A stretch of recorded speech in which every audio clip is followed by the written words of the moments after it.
जय गुरु जी। हमारी धरती संत धरा है, ऋषियों, मुनियों, ज्ञानियों, विद्वानों और महापुरुषों के चरणों से सुसज्जित है। सदियों से ये धरा पावन धरा कहलाई गई है। त्रेता, द्वापर, सतयुग और कलयुग, हर युग में ईश्वर ने विभिन्न अवतार लेकर इस धरा के मानवों के पाप और कष्ट हरे। त्रेता, द्वापर और सतयुग का उल्लेख तो रचित है, पुस्तकबद्ध है, हम पढ़ चुके हैं। हमारे गुरुओं और माता पिता ने भी हमें उन युगों की घटनाओं का ज्ञान दिया। कलयुग में हम हैं। हम थोड़ा बहुत कलयुग के विषय में जानकारी रखते हैं। कलयुग अर्थात आज का युग, हमारा युग। हमने अपने इस युग में कई महापुरुषों के विषय में जाना, परंतु आज हम जिन देव पुरुष महात्मा के बारे में विचार विमर्श करेंगे वो न सिर्फ अलौकिक हैं बल्कि शिव के साक्षात अवतार माने जाते हैं। ये पूजनीय, वंदनीय, प्रातः स्मरणीय गुरु जी आज के युग के महान प्रवर्तक एवं आध्यात्मिक शक्ति हैं। जलंधर पंजाब के मलेर कोटला के निकट डुगरी गांव में 7 जुलाई 1952 को माता सुरजीत कौर और पिता मस्त राम जी का ये पुत्र कालांतर में देव पुरुष बन जाएगा, शायद समय को भी पता न था। गुरु जी के बचपन के स्कूल व कॉलेज के साथी व अध्यापक अनेक घटनाएं सुनाते हैं। ये वो घटनाएं हैं जो उनकी दिव्य शक्तियों की परिचायक हैं। समय चलता गया, गुरु जी की आध्यात्मिक यात्रा भी बढ़ती रही। प्रभु की अनन्य कृपा उन पर हो गई और वो हम में से एक होकर भी प्रभुमय हो गए।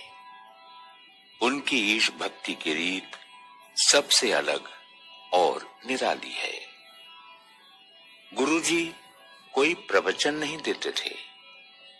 व्यक्तिगत रूप से बात करते हुए साधारण वाक्यों में संकेत देते, जिसका अर्थ उचित समय पर कभी कभी कई वर्षों बाद समझ में आया, लेकिन उनको समझना हमारी क्षमता भी नहीं। वो अक्सर कहा करते थे, अपना दिमाग यानी लॉजिक, प्रश्नों की झड़ी और अपना अहम यानी सामाजिक व व्यावसायिक स्तर की सोच अर्थात अहंकार जूतियों के साथ बाहर छोड़कर आया करो। कौन कहेगा ऐसी विद्वतापूर्ण बात? वही महापुरुष कह सकता है जो स्वयं ईश्वर का प्रतिनिधित्व करता हो। और फिर हमारे गुरुजी तो साक्षात ईश्वर स्वरूप हैं। भारतीय संस्कृति में गुरु को ईश्वर से ऊंचा स्थान मिला है। अब हमारे सबके मन में एक प्रश्न उठ रहा होगा, गुरु किसे कहते हैं? गुरु क्या होते हैं?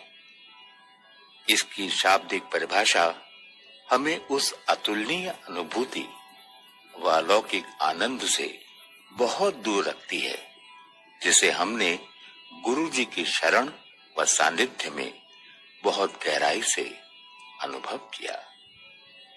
उनके प्रेम में स्व को निरंतर भिगोया है और सहभक्तों को भीगते देखा है।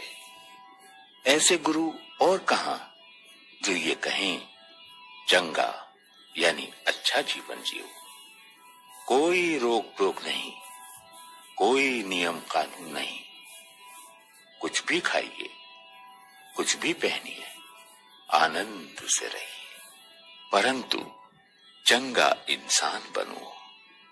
हाँ, गुरुजी ये अवश्य कहते, अपनी सोच बदलो, पॉजिटिव सोचो, यानी सकारात्मक विचारधारा रखो। परिवार और पारिवारिक जिम्मेदारियों को गुरुजी विशेष महत्व देते हैं। वो हमेशा सपरिवार सत्संग में आने को कहते। वैसे तो गुरुजी के मुखार बिंद से निकला हर वाक्य संदेश है, फिर भी कुछ संदेश बहुत महत्वपूर्ण है। किसी गरीब की बेटी की शादी करो, गुप्त दान व गुप्त सेवा करो, आगे समय बहुत खराब है, अर्थात आध्यात्मिक एकता व सांझा पाठ करना आवश्यक है। किसी को गाली मत दो, चुगली नहीं करनी, किसी को दोष न दो, किसी की निंदा मत करो। जब भी कोई इंसान प्रार्थना करता है या किसी मंत्र का जाप करता है तो एक शक्ति का आह्वान करता है ताकि वो शक्ति उनकी प्रार्थनाओं को स्वीकारे व इच्छाओं की पूर्ति करे। इसके लिए ये आवश्यक है कि मंत्र या प्रार्थना बहुत स्वच्छ हो, उच्चारण दोषहीन व स्वर एकदम सही हो, वरना शक्ति यानी ऊर्जा जागृत नहीं होती। लेकिन हमारे उच्चारण व स्वर दोषहीन नहीं होते, अतः हमारी प्रार्थनाएं अस्वीकृत रह जाती हैं। यहां गुरु की आवश्यकता होती है। गुरु अपने भक्तों की दोषपूर्ण प्रार्थनाओं को स्वीकार कर उन्हें सही बनाकर परम शक्ति को अर्पण करते हैं ताकि वो स्वीकार हो। गुरु जी के शब्द हैं, शक्ति को जागृत करने के लिए मंत्र को गणित के सवाल की तरह होना है, एकदम सही। उसमें समझौते की गुंजाइश नहीं होती। हमारे गुरु जी का जाप है ओम नमः शिवाय, शिव जी सदा सहाय। ओम नमः शिवाय, गुरु जी सदा सहाय। गुरु जी का शब्द सुनकर कहीं ये न सोचें कि लंबी दाढ़ी वाले भगवा वस्त्र वाले गुरु जी रहे होंगे।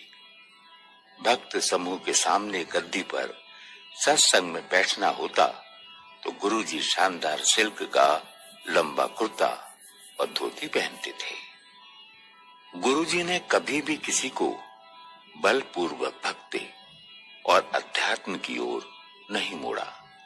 वो तो कहते हैं आनंद से जियो, मन को मारो मत, खुलकर जियो।